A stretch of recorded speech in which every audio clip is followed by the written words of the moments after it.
So yesterday on X, we had a threat from the EU telling Elon Musk that he must not talk in long form with a candidate for presidency. And she posts this extremely large letter telling him that he will be, sanctioned and fined and whatever. This to me was the most baffling piece of correspondence ever to come out of the European Commission. It's like, what do you have to fear from two people talking in long form in a space? Like I couldn't even believe when I saw this. Lucas, I think that there's some kind of a good response to this as well that Elon had. I saw like a veiled response or like reference to it, but I didn't actually see it live. I'm looking for it. We'll post it up if we find it. But to and this is what Thierry is, what the president of the EU. I don't even know who he is. Well, Uh, this is a woman, isn't it? is it a woman? I thought it was a man. Well, there you go. We don't even know. Yeah, it doesn't matter either way. Oh my gosh! Even zooming in, I can't tell. Even zooming in again, I can't tell. I have no idea. I just assumed Thierry was a man's name. I'm not. I don't Well, know. it doesn't have pronouns on here, so Oh whatever. well, how are we to know? How are we to know? Send him. Let's send him to Russia for a gender That's test. got to be a dude. It has to be. Yeah, it's a dude. It's a dude. It's a Oh my gosh! Like, but it's like. with with a lot of hair product. I But mean, I mean, you can just see like it's not obvious. I mean, look at this. Like, this is very feminine. Like, I don't know what is going on with man shaping eyebrows, but like, it just it looks weird. well, that's because he actually has a unibrow, and it's very well coiffed. And then he opts for the dashing sort of like windswept hair, so people don't notice it. Hides it behind those beautiful It thick reminds me rim what glasses. it reminds me when Matt Gaetz did the same thing. You know, when he came out with his Botox and his eyebrows done, it's like it doesn't look right. Something's Yeah, off about poor that. poor Matt Gates. I can't believe you bringing up Matt Gates's Botox. Poor Matt Gates. He's backed away from that. He's a much more natural. He's a more natural, more comfortable in himself. I'm sure he got to DC, and some simping PR person told him that he needed to be more youthful and beautiful. But yeah, who knows who this Thierry Breton is? But the threats against Elon Musk were um, just jaw dropping. And Elon, by the way, I put Elon's response over in the chat Oh, because nice. he Okay, had, I gotta bring that up. yes, it actually it expressed my feelings very succinctly. And I even downloaded a meme generator on my phone. I was like, I've got to get into memes because typing out what I actually felt was a little bit what I um I think it was Mike Lee, and you know how much I loved Senator Based Mike Lee at Based Mike Lee. I think he wrote "Go to Hell," and I responded to Mike's comment that they're already there. Look what they're doing in Great Britain. And did that did the was that an did the letter actually quote the law in Great Britain, or was it an EU law? Because I think it's an EU one. I don't think now that those two are divorced, it's all about this EU yeah. DSA obligations. Well, the Brussels simp is greater than the Oh, D. I see why you're saying that because it references stuff that was being Oh yeah, posted about the United yeah, Kingdom. yeah. And I started with that first paragraph, and I just leaned back in my seat and I said, "Didn't the United Kingdom tell you to go fuck yourself a couple of years ago? haven't they left? And didn't the EU say, "Oh, you'll regret it, you'll regret it"? And I don't think Great Britain, the United Kingdom, regret it one bit. Um, and not only that, but we'll see more countries who want to leave the European Union, especially whenever they engage um, in these sort of threats and the muzzling their of their citizens. And I know that they don't have the First Amendment or the vaunted Bill of Rights in the United States Constitution, but we live in an international world. Obviously, look how many. It wasn't just Americans that were listening to Elon and Trump's speech yesterday, and ideas of personal liberty and freedom of expression, freedom of speech are very hard to quell once minds have been infected with them. So good luck, Thierry. Yeah, But speaking of that, I don't know if you've seen the stats on last night's space, but look at this. This is a jaw-dropping number of views. I'm you know, like Trump in the very end of the conversation mentioned that they were at 60 million. There were 2 million in the room alone that I was listening in, and I couldn't see any of my. I saw maybe two people that I was friends with, and I had a great time like scrolling down and looking at all these Twitter profiles.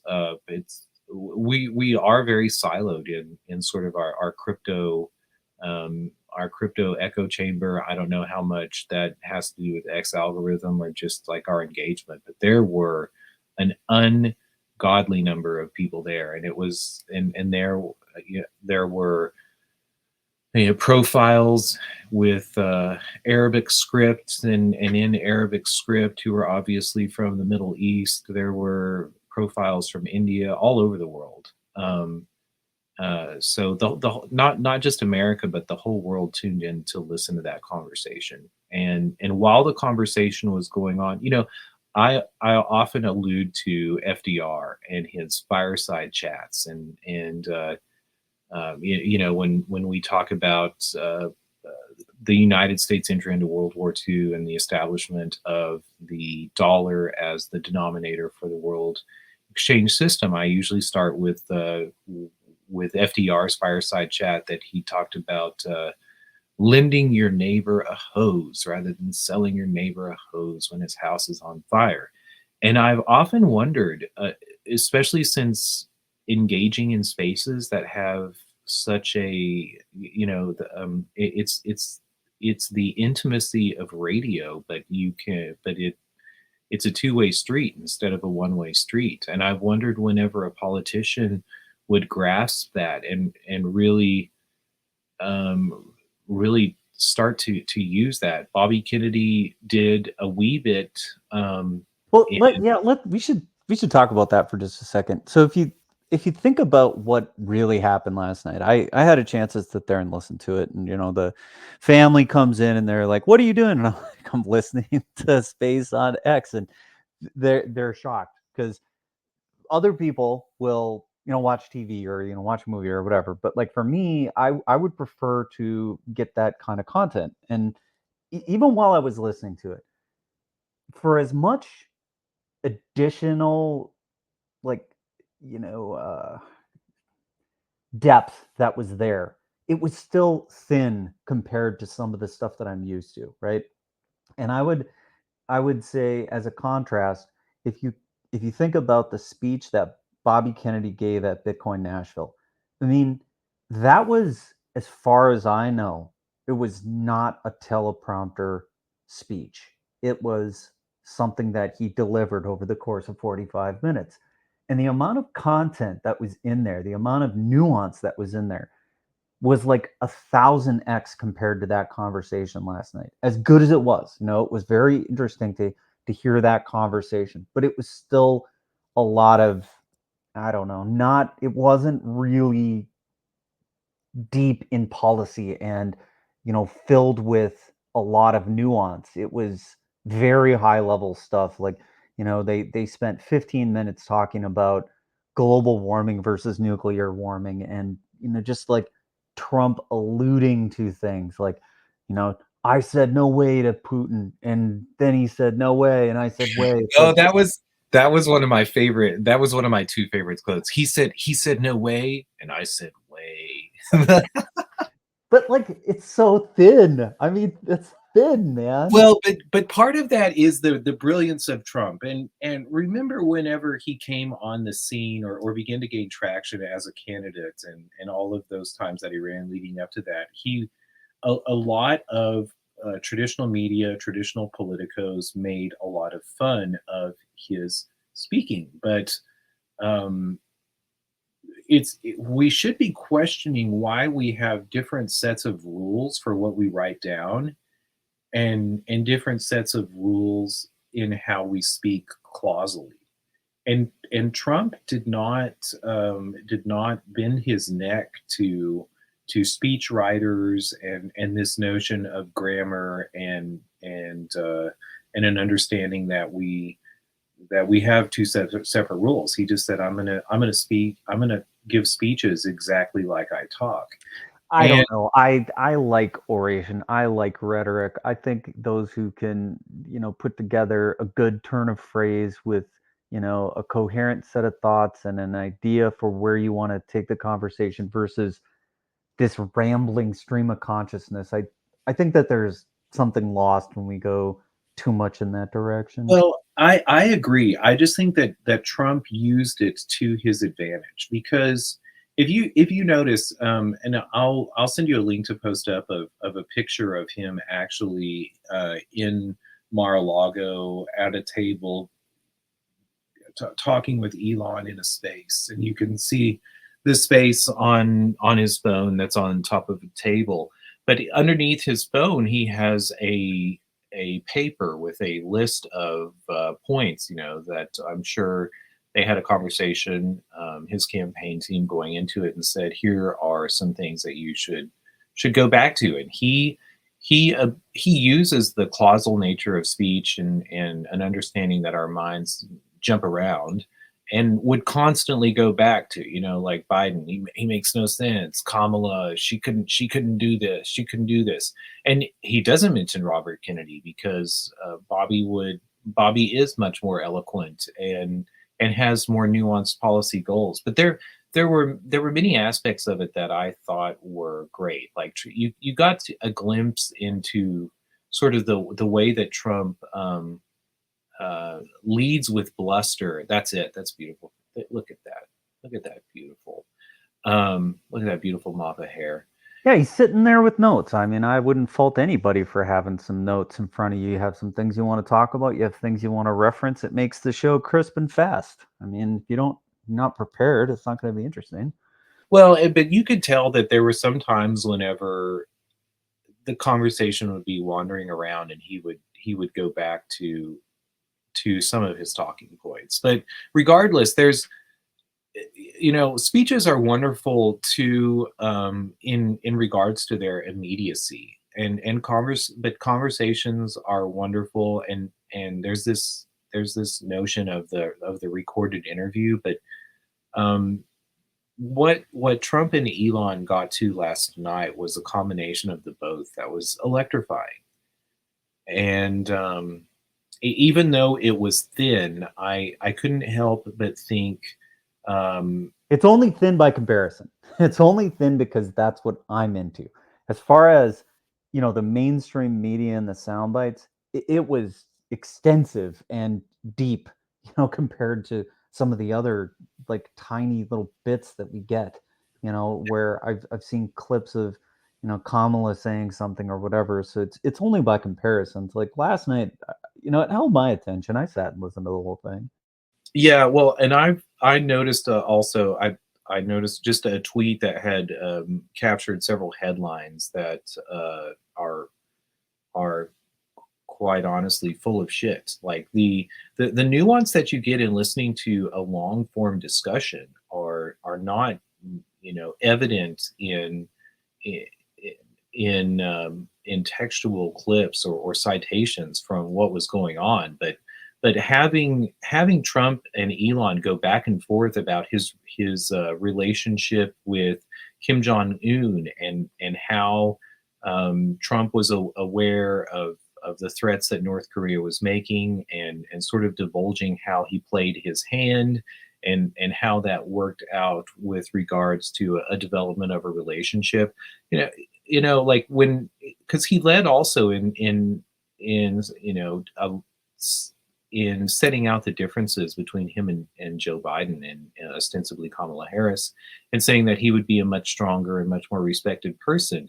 And when Elon picked up on that and said, "Yeah, absolutely, every we need to have leaders who are strong leaders Yeah, who." that was the whole strength thing that they kind of riffed on for, I don't know, probably 20 minutes where they Well, said, but it was important too, and part of it was that once Trump had gotten that notion across to him, you notice how he walks it back, and he says, "Well, I lead with strength, and then I build a reputation, and I build a rapport."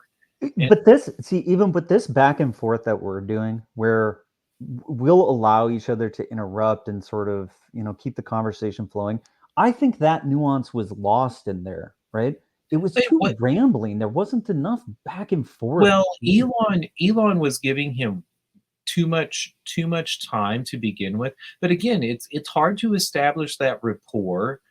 We talk every day. We get into that space, and not only that, but how often have we heard politicians, especially give that back and forth, especially when they're campaigning. Maybe we hear it a little bit whenever they're in office, and a bit more so when they're out of office and writing their memoirs or looking back on their career. But most politicians, especially at the level of the president of the United States, would don't don't get to engage in such a back and forth or with such.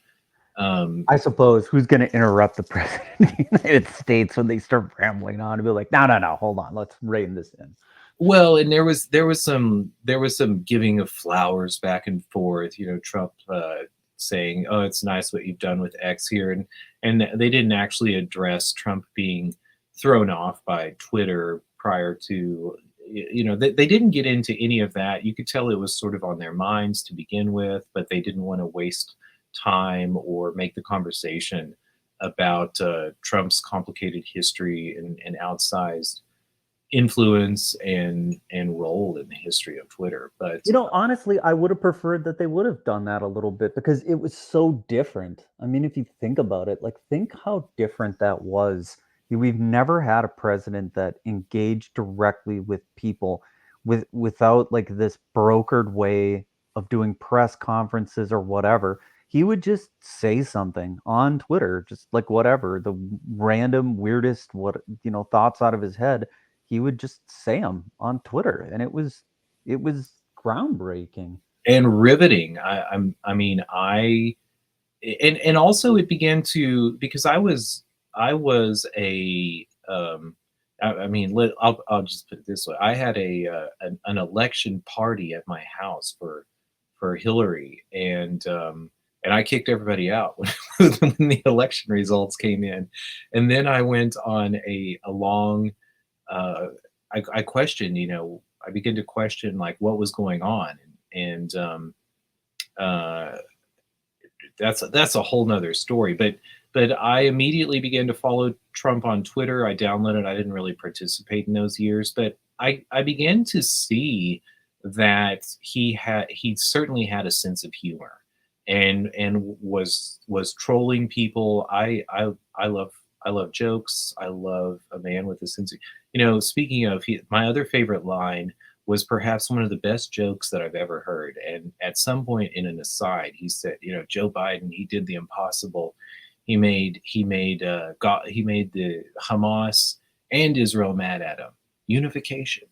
And the delivery of it was spot on and beautiful. And he's very funny. He's very trolling. But that humor. My favorite quote in the whole thing was, I think it was Elon said this. He says, "We are at a fork in the road of destiny of our civilization." it was just like, oh my god, I have a real sense of like what's going on here. There's stakes in this election. Well, they I don't know. Like when Elon said that, I was actually kind of rolling my eyes, and I I was definitely rolling my eyes. I was like, come on, man. It's like, yeah, let's I was like like this is somebody. hyperbole. Like let's get beneficial. Elon was leaning on funding to get to Mars at that point. I was like, oh, you're such a techie schoolboy.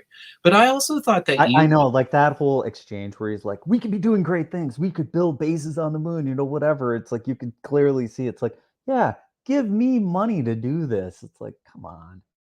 Well, and he was also looking for like projects to unify around. Like again, he's Elon in some ways is such a schoolboy, and I thought Elon was also a great foil to some of the talking points of the right. You know, because it is also like some of the nuance of who Elon is. He's an immigrant. He's a rich immigrant. He is a rich immigrant whose all of whose companies are part of a vision of a future that is not one based on drill baby drill and um, But you can't dismiss in any way that a lot of the success of the companies that he's formed have come from largely, government assistance, right? I mean, if you go from the electric vehicle credit to SpaceX getting a lot of money to deliver stuff into space for the government. I mean, it's like these are these are not companies that are, I don't know, it's like completely private sector. They're like this public private kind of partnership sort of company. well, but Elon plays that game more fairly. I would say there's this notion of the Richard Cantillon, an economist nobody ever talks about, but he's an old French economist from uh, hell from the 1800s, or I don't know whenever he was pushing out ideas, but he says that money comes from politics, and money is a political phenomenon, in the words of Luigi Zingales, and and political phenomenons. If you live in a monarchy or an autocracy, go stand next to the king, go stand next to the leader. In a democracy, go stand next to politicians, because if money is created by a group of legislators writing a bill to the Treasury, and the Treasury dispensing that out between banks to give out as loans, and to pass around in a circle, you've got to play in at some point you've got to play that game. And Was it this guy? Cantillon, no, I don't know who that is. Okay. Luigi Zingales is a current economist for the University of Chicago. I misheard what you said. What was the name of the guy again? I wanted to get this. Here, I'll type it in. Richard Conti Cantillon, the Cantillon effect, as a lot of people say. How did I hear Lewis or Louis?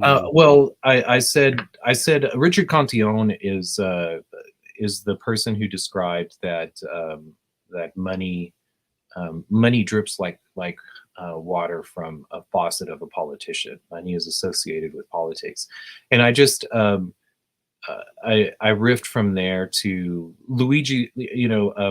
Milton Friedman. What was the quote by Milton Friedman? He Now says it that, was the Luigi. That's exactly where you went to yeah, find. well,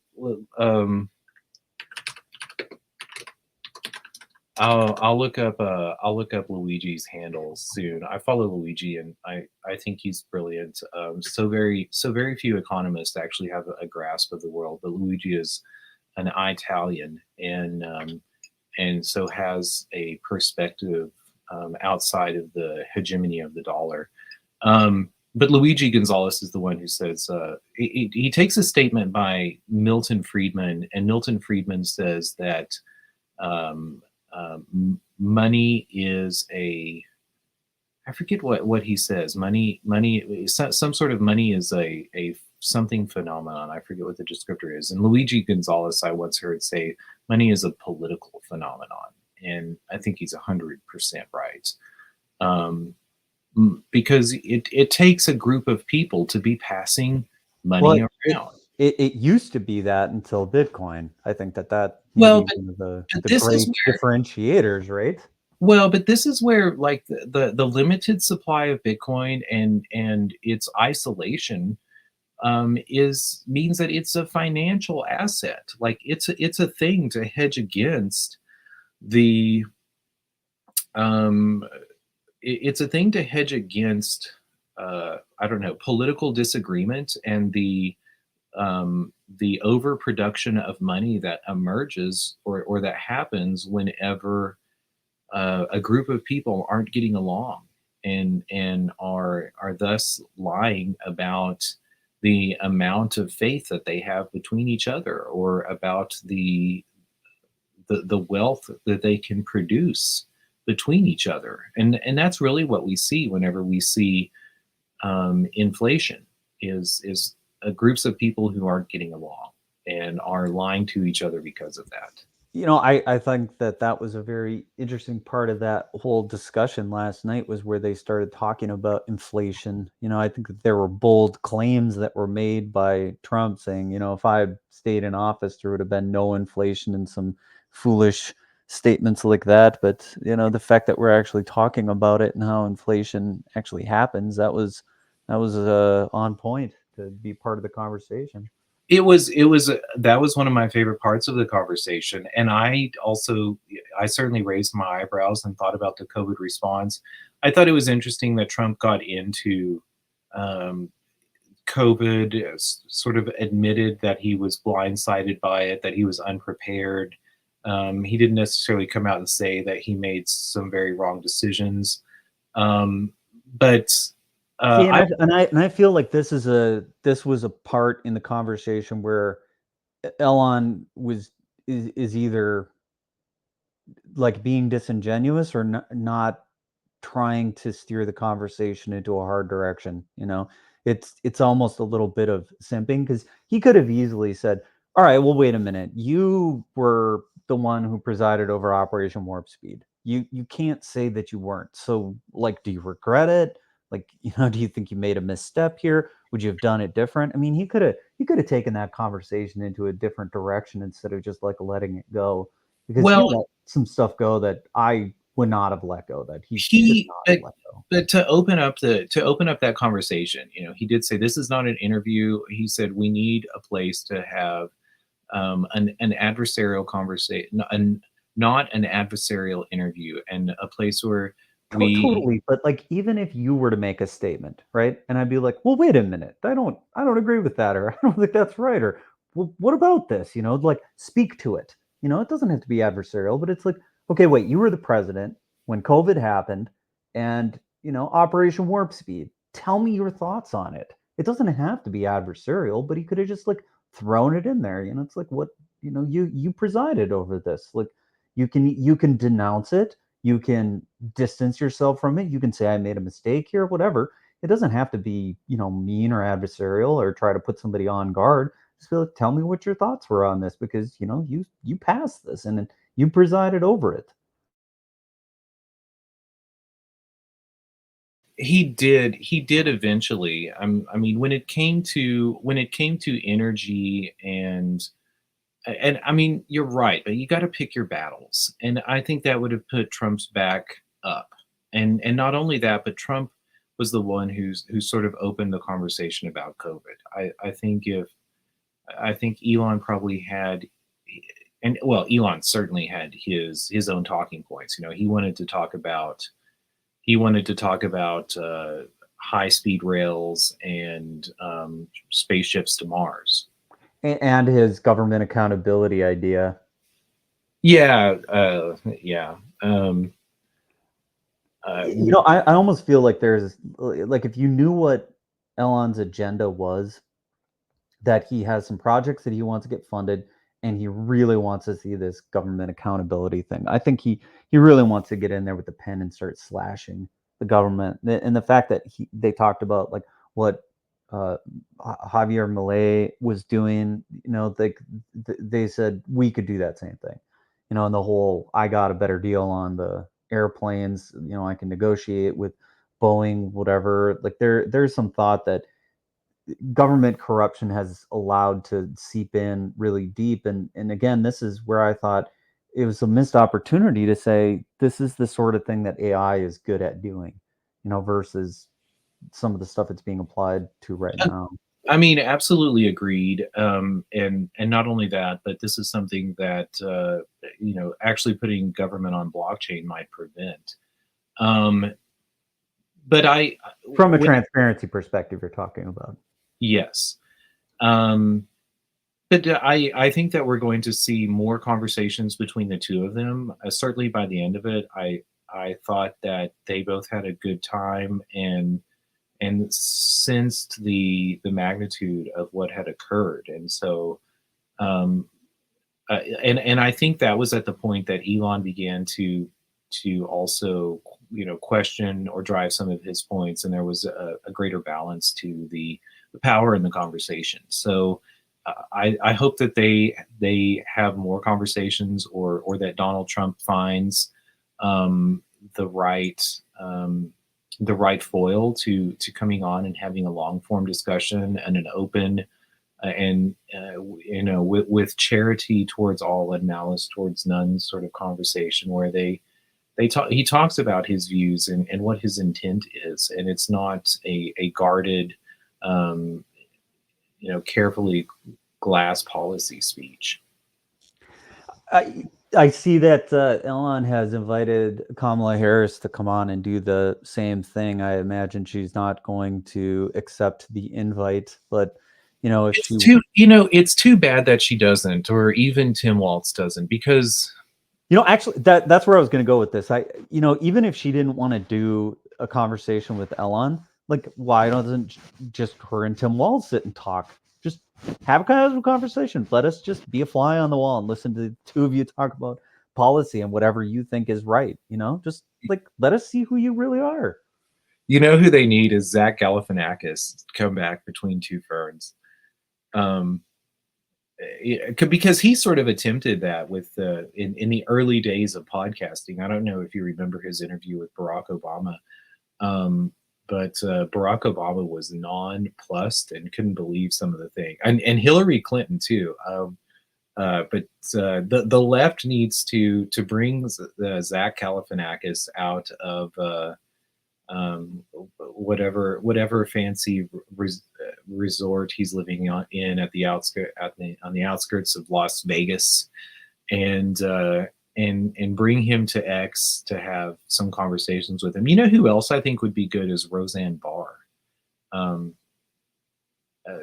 Didn't she just? Wasn't she the one that was talking to Kennedy about the bear she situation? was. I like. I did a double take when I saw that. I was like, I wait a did minute, is too. that Roseanne Barr? I didn't even notice that it was Roseanne Barr until the end of their conversation. And Roseanne Barr's been. I was thinking Roseanne Barr more for maybe Republicans or figures on the right, but I think she. I thought I listened to Roseanne Barr having a space once, and she was talking about she's a Jewish girl from Utah, that gives her a lot of angles in which to see America from, and just like Trump's sort of nuance that maybe he doesn't necessarily articulate. Like Roseanne Barr was brilliant in some of her takes and understandings of political realities in the United States. And I don't think she gets that sort of credit. But comedians are usually, well, some of them are smarter than they let on. Some of them are not, but I won't start naming names.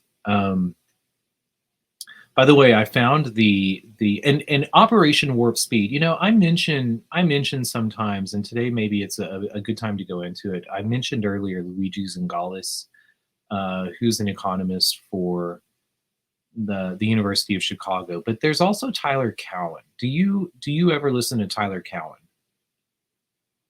I don't. Tyler Cowen has several books out. I can't begin to list them, but he has a podcast called Conversations with Tyler, which also I mean, there's also like Econ Talk with Russ Roberts, but Tyler Cowan came out with his somewhat in an emulation of Econ Talk, and Econ Talk was started back in 2008, 2009. I started listening to it in the collapse of Lehman Brothers is when I discovered it. It was some great information then, and never stopped listening to it. But during COVID, I was actually listening to Tyler Cowen have a special um, episode and a conversation with some policymakers for the Trump campaign, and they essentially came up with the idea of Operation Warp Speed on an episode of Conversations with Tyler. Really? Yeah, I'll try to find it. And even like on his year-end notes, I've never actually seen a picture of him. Look, there's Tyler. Um, at the end of the year, yeah, he always does a summation, and they get into how shocked they were that policymakers in Washington D.C. were listening to their podcast, and thought that some of the things that they had talked about in getting out vaccines and in increasing the ability, or using the government and some of the tools of the government to make that production streamlined and faster were picked up and taken and run with. So there's I hear a lot of I don't know, people who are dubious about how that occurred, but not everybody knows everything, and some people see a problem and merely want to talk about like what is at hand to best and most quickly address it. Tyler's brilliant, and I don't think that he was nefarious in fact, he's a hardcore libertarian. But during COVID, he talked about during that shutdown and whatnot, the various policy responses that his Randian libertarianism was a bit tested. So, but a great thinker, and some of the people that he has on were pretty phenomenal. He even had on leading into that, leading um, into COVID. He had on one of the I think the CEO of AstraZeneca, for a great interview, and talking about like before talking about I don't know, the possibility of medications that come from RNA modification. Another person and another great, while we're talking about Tyler Cowen and Conversations with Tyler, I do believe that it was on his episode that I hear John Brennan first talk about UFOs. And I thought that was very interesting because, again, the chattering class, or as I like to call them, the chattering class, like some of the high-minded policymakers of Washington D.C. all listen to Tyler Cowen, and John Brennan came on to Tyler Cowen's podcast, and I wondered, like, why is the director of the CIA coming onto a podcast? And he came on and dropped some little bombshell about UFOs, and well, we don't know what they are, and engaged in Orwellian doublespeak. And it was at the time of like the extreme Biden laptop cover up, the letter signed by 51 members of the CIA, and so that really took me aback, and made me aware, or it seemed to me that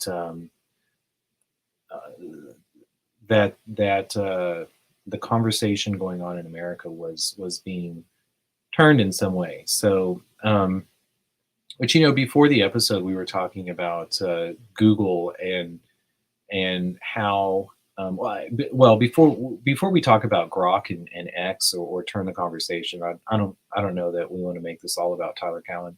Um, anything else in this speech that you wanted to touch on? Well, something that we had been discussing, I don't know if it's the right time to turn it there, but I'll just say this. I've found myself gravitating towards X to be the place where I search for news. I can't even find information on Google anymore if I want to look something up. For instance, this other piece that's in the title of our show today, Tina Peters. I tried Googling that because I wanted to, get some of the wording exactly right. And I couldn't even find anything reasonable. There's a bunch of YouTube links at the top, and then there's some garbage AI thing after that, and then it's pages of nonsense. And I went to X, typed in a few characters, and I had succinct, information reported reasonably on X, like no problem. It's night and day difference right now.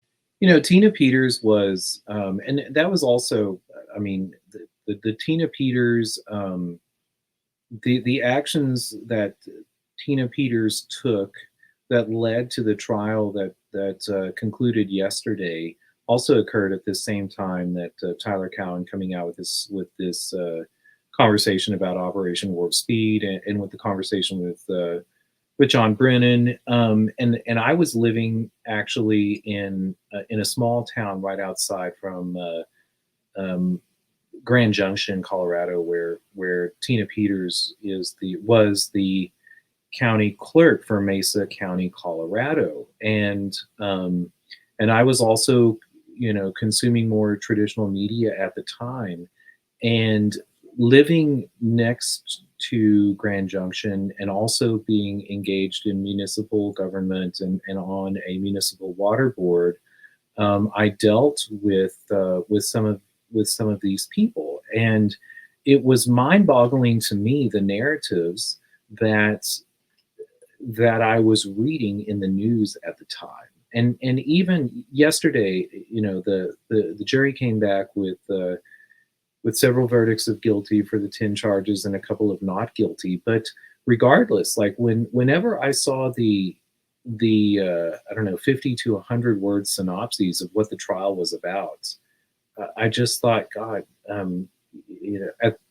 it's it's not what the trial is about, and there are great like false equivalencies that are made, and it's mind-boggling to me. I, I like to believe in I like to believe that people are blind to what they don't know and they don't understand, and often, like, all of us go out into the world to seek confirmation of things that we already believe. And I like to think that that's a lot of what happens with, especially national journalists, or quote unquote mainstream media, or whatever that may be. But Grok does do a better.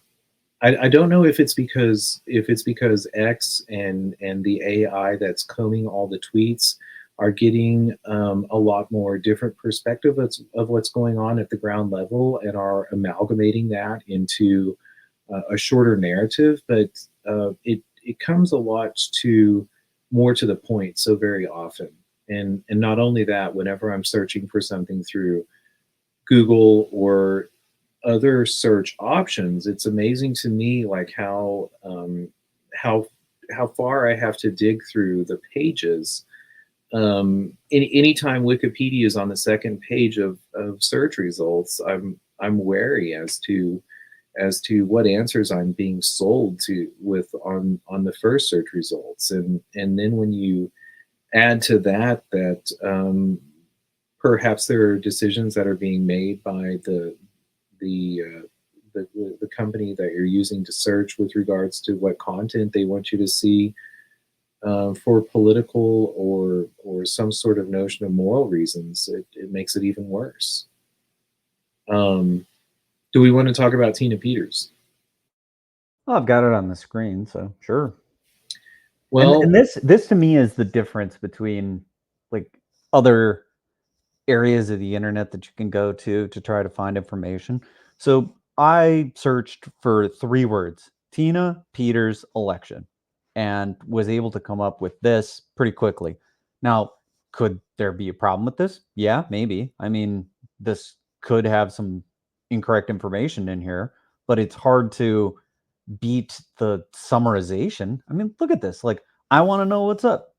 Guilty, guilty, guilty, not guilty, guilty, guilty. Like, there it is in a nutshell. Like, and you could go cross reference this and see if he's got it all right. He might have had a mistake in here, but it's hard to argue with like the summation of what happened. Do you see the handle at the end of that at rage underscore IC? I do. Yes. That is our guest for tomorrow's show. Right. Right.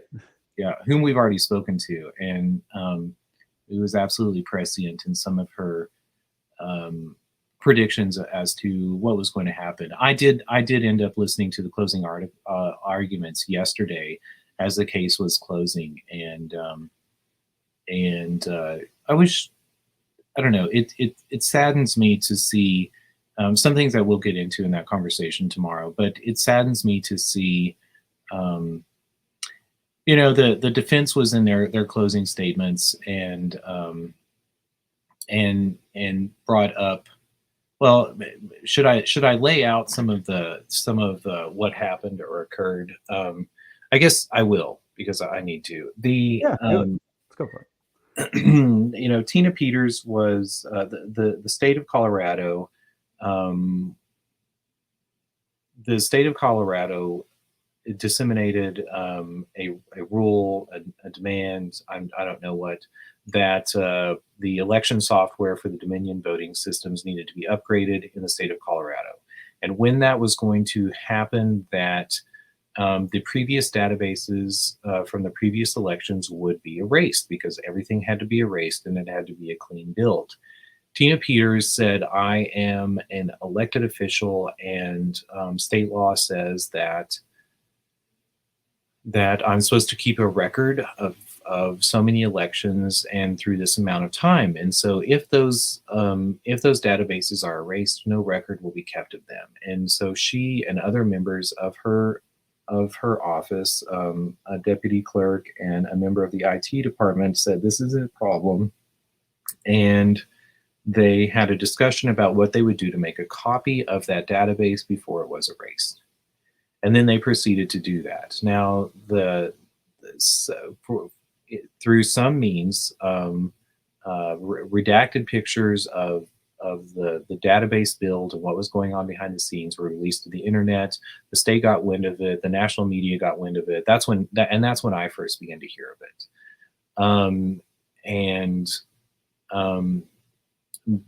But different stories. So coming to the closing or to the trial against Tina Peters, the state threatened charges against all of those individuals, probably more, and the deputy clerk and the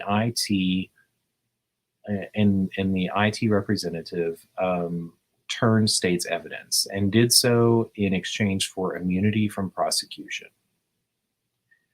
And then they got up on the stand and they said, Tina Peters did this, this, and this was all Tina Peters' fault, and I didn't know what I was getting into, et cetera, et cetera. And the defense produced a Signal conversation, Signal messaging app, conversation thread that contradicted the things that they were saying on the stand. And so in the closing statements, the defense attorney said that essentially the state bullied these people by threatening them with charges to give this testimony against Tina Peters, and that is wrong. And he said in the prosecution has lied. And I was like the most damning thing that I heard was when he said the prosecution lied. The prosecuting attorney stood up and said, I object. And he didn't say, I object to any of the matters of fact that were stated. He said it is against Colorado bar ethical rules for a lawyer in the bar of Colorado to call another one a liar. Huh. Yeah. and more. And so, like, was the objection sustained or Oh yeah, sustained. I mean, because it is in the rules that a lawyer's not. I mean, this is part of the reason why we should be incredibly wary of the capture of our judicial process by a guild of like who watches the watchmen. If now only lawyers are allowed to represent us in court and they have their own rules, and not only that, that they can confuse the or falsely equate the magnitudes of offense in front of a jury, because this is all happening and ostensibly by in front of a jury who's selected to either not be dubious or be easily confused or have very little knowledge of law and legalities. You know, if people are selected to be whatever, if people are selected to not be able to pick up on that nuance, then how fair is the review of our peers? I mean, we should question we should question the jury selection process, as well as we should question any authority put forth by a judge. When I was listening to those closing statements, I said, someday, where is the movie A Few Good Men, or in the vein of A Few Good Men, in which it's not the defense attorney that says, that makes the grandstanding Tom Cruise speech, but a jury foreman that stands up and calls a judge into contempt, or a prosecuting attorney into a contempt, and say and a foreman stands up and says, I'm protected by the investiture of being the uh, I've put on the cloak of being a jurist. It's not my profession, and I'm not paid to do it. And what you just said was wrong. And the bar association is protecting corrupt attorneys, because it's a group of corrupted individuals who care about protecting their reputation more than they do so about discovering what the truth is. And that's a movie and an understanding that we need to have in America, because the prosecuting attorney um, defended the state's action and the state's case and I mean, look at the verdict that the jury found. The judge instructed them. The judge even or the prosecuting attorney even instructed the jury that jury nullification is wrong. And again, we have an adversarial system of justice. The juries are not sheep to be herded by lawyers and judges. Lawyers and judges are three checks and balances, just like we have the three arms of our government that are supposed to argue with each other, and mediate between each other. That's what the judge is supposed to do, and also observe, yeah, like the judge is more like the referee, right? yeah, he's a referee who also like collects evidence and makes sure that the evidence is kept. But even during the trial, like the jury would ask questions to be asked of witnesses, or the attorneys, and the judge looked at a couple of them and he said, "Well, you can't ask that question. You can't ask that question." If I'm ever a jury foreman and a judge tells me that I can't ask a question, I'm going to say, "How long can you be held in contempt? Because you will ask that question, or else America is broken." Because the jury is the ultimate authority, and the body that is a check against legislation, not panels of judges, and um, not bureaucrats sitting behind a bunch of desks and cloaked in offices and paid in salaries. Juries are like the greatest role of a citizen, and the greatest idea in the creation of the American political system that we have.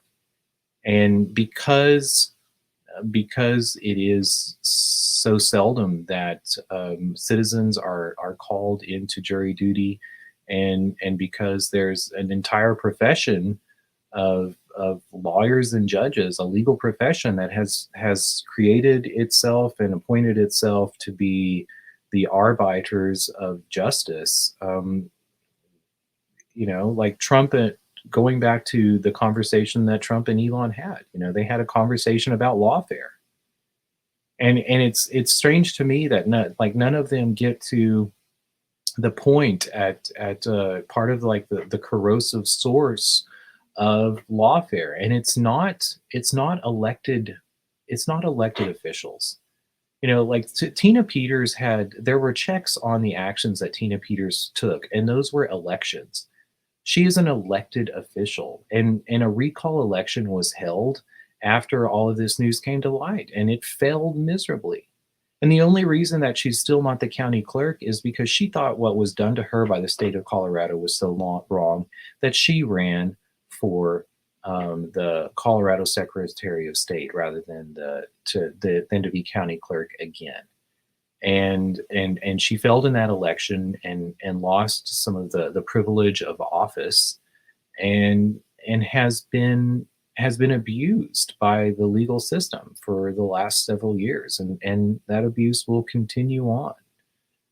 So I thought everyone talks about how important Trump versus the United States was, and some people purport that it was a wrong decision. um, I'm of the belief that we should have an understanding that the Supreme Court justices are presiding over federal juries, and that everyone should be considered for a panel of federal juries.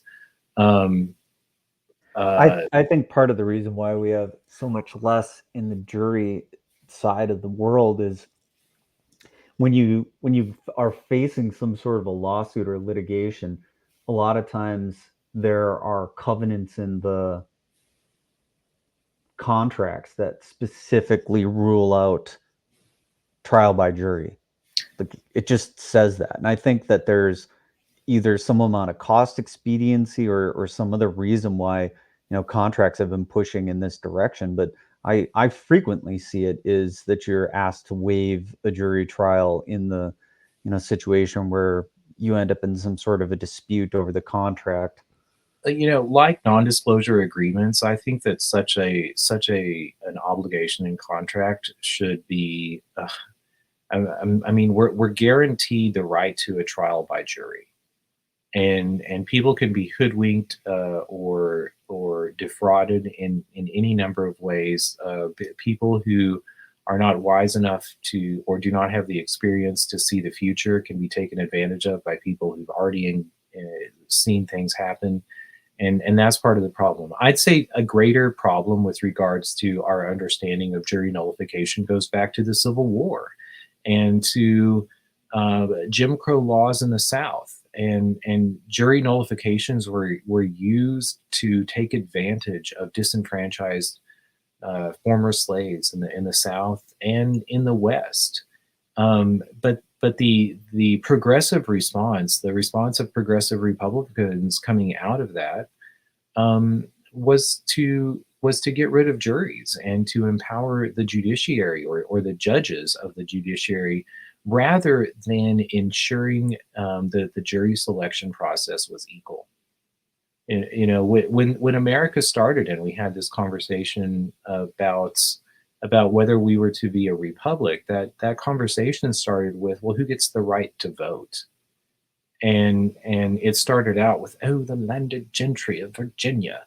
Um, and fortunately, we expanded that and continue to expand who has the right to vote. Well, we need to have that conversation about who has the right to be on a jury, and not only that, but who has the right to interfere with the hand of chance and the hand of fate, and tell somebody that we asked you a couple of questions, or we looked at aspects of your biography, and we thought this isn't the jury that we want to produce the outcome of of quote unquote unquote law or fact that we're looking for. I think that's one of the big things that comes into a fault with the jury selection right now. The way that we have it, Lucas, is just there's so many people that are just unknowledgeable about the Pacific laws and what it takes to, be convicted of laws. And they're supposed to be, making the end judgments. And I think that, there needs to be more education done to the general public that if they want those people to be jury on the jury and have that decision underneath their capability. Well, there's also there's a Hayekian distinction between legislation and law that I think was much more commonly understood and has again been abused by the legal profession to make a false equation of the two. And by that, I mean, we elect bodies of legislatures to get together and decide what's a good idea and to write it down. But even like that process is incredibly convoluted because what they write down is usually a resolution that says, whereas this is a problem, whereas this is a problem, whereas this is a problem, we have resolved that this is a solution. And then that gets sent to a bunch of lawyers who codify that into, specific and adapted rules. Like I thought it very interesting that some of the charges brought against Tina Peters were with regards to a public servant. And I thought, wow, there's a bunch of different public servants. Is this an elected public servant or is this a bureaucrat? And the difference between an elected servant is the elected servant may or may not be paid. A bureaucrat certainly is paid and hired and answers usually to an elected official or is appointed. Or is that person appointed and has that appointment been confirmed through an election, just as in the case of the judge who was presiding over the trial? So, the notion that juries are told that there are these things that are called laws. Laws are those things that occur in reality and practice, and the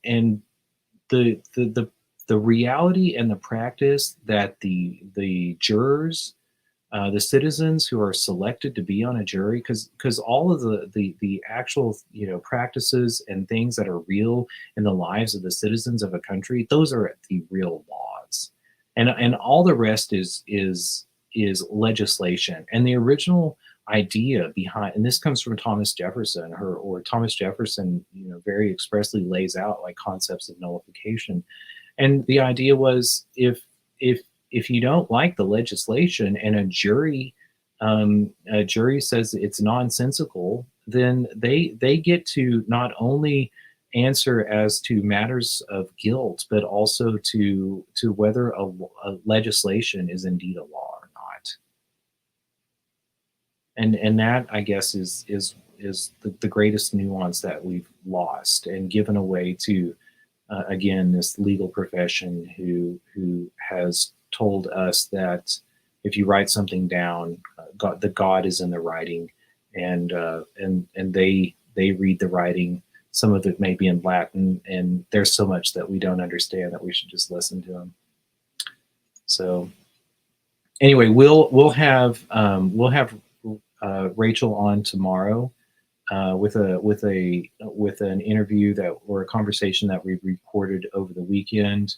It's a great conversation. I'm looking forward to it. I'm very sad to see that a jury of Tina's peers found her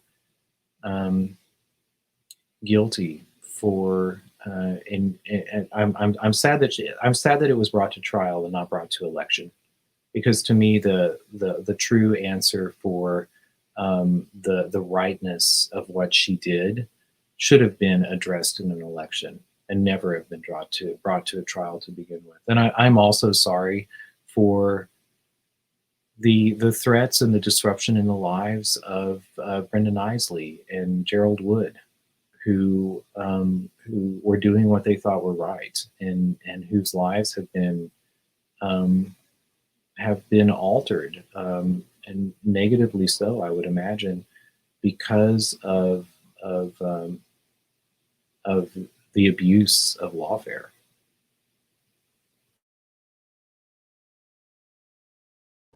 All right. Well, tomorrow we'll get a chance to hear that conversation, and yeah, we'll be back.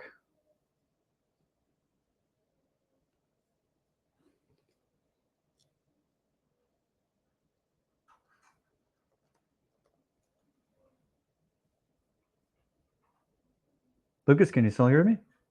Oh, I can, sure. Oh, I thought you were closing it out. yeah, I was. Yep, and we'll be back on Thursday live. Sure. You know what? I'm going to add one thing so we're not on closing on such a black pill. The quote by Milton Friedman is that inflation is a monetary phenomenon. Inflation is always a monetary phenomenon. And to which Luigi Zingales brilliantly replied, well, money is always a political phenomenon. So we'll bring it back to money here.